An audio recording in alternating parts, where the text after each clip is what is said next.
ஆண்டவரும் இரட்சகருமாயிருக்கிற இயேசு கிறிஸ்துவின் விலையேற பெற்ற நாமத்தினாலே வாழ்த்துகிறேன். மீண்டும் உங்களை சந்திப்பதில் மிகுந்த மகிழ்ச்சி அடைகிறேன். நம்முடைய ஆண்டவர் இரக்கமுள்ள தேவன் என்று வேதம் சொல்கிறது.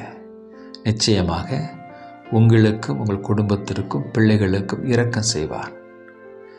அவர் நம்மை விட்டு விலகிற தேவன் அல்ல, கையிடுகிற தேவன் அல்ல. வாக்குத்தத்தம் பண்ணினவர், வாக்கு மாறாதவர், நிச்சயமாக நிறைவேற்றுவார். ஒரு வேத பகுதியை வாசிக்கிறேன் கேளுங்க. உபாகமம் 4ஆம் அதிகாரம் 31வது வசனம்.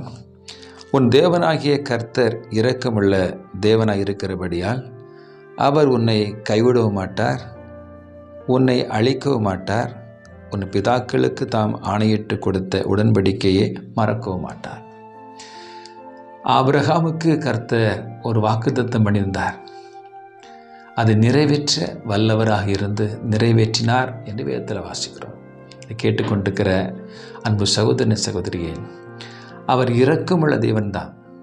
ஒருவேளை நீங்கள் நினைக்கிறீங்க, எனக்கு இரக்கமே செய்யலை பிரதர், ரொம்ப வேதனைப்படுறேன், கஷ்டப்படுறேன், ஆண்டு இரக்கமே இல்லையா? சிலர் சொல்லுவாங்க, ஆண்டு இரக்கமே இல்லையா, இவ்வளோ வேதனைப்படுறேனே, இவ்வளோ துன்பப்படுறேனே, எனக்கு உதவி செய்யக்கூடாதா என்று சிலர் சொல்லுவாங்க. நிச்சயமாக அவர் இரக்கமுள்ள தேவன், மனதுருக்கமுள்ள தேவன், மன்னிக்க தயபெருத்தவர், வாக்குத்தத்தத்தை மீறுகிற தேவன் அல்ல, வாக்கு மாறாதவர், நிறைவேற்றி ஆசீர்வதித்து உயர்த்துகிற தேவன் என்பதை நீங்கள் மறந்துவிடக்கூடாது. நிச்சயமாகவே அவர் நமக்கு உதவி செய்வார். ஒரே ஒரு காரியத்தை எதிர்பார்க்கிறார் உங்களிடத்து, என்னத்திலையும் அவரிடத்தில் உண்மையாக இருங்க. நீங்கள் சொல்லுவீங்க, நான் உண்மையாக தானே பிரதர் இருக்கிறேன், நான் ஒழுங்காக ஆலயத்துக்கு போகிறேன், நல்லா ஜெபிக்கிறேன், ஆண்டவரிடத்தில் அன்பாக தான் இருக்கிறேன். வேதம் சொல்கிறது, நான் பரிசுத்தர், நீங்களும் பரிசுத்தராயிருங்க.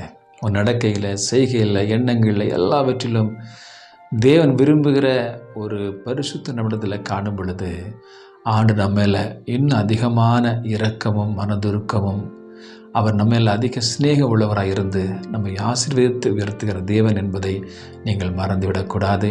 எனவே இந்த காலை வேளை இந்த வார்த்தையை கேட்டுக்கொண்டுக்க நீங்கள் ஆண்டவர் சமூகத்தில் சொல்லுங்கள், ஆண்டவரே எனக்கு இரக்கம் செய்யுங்க, ஆண்டவரே எனக்கு உதவி செய்யுங்க, கேளுங்க.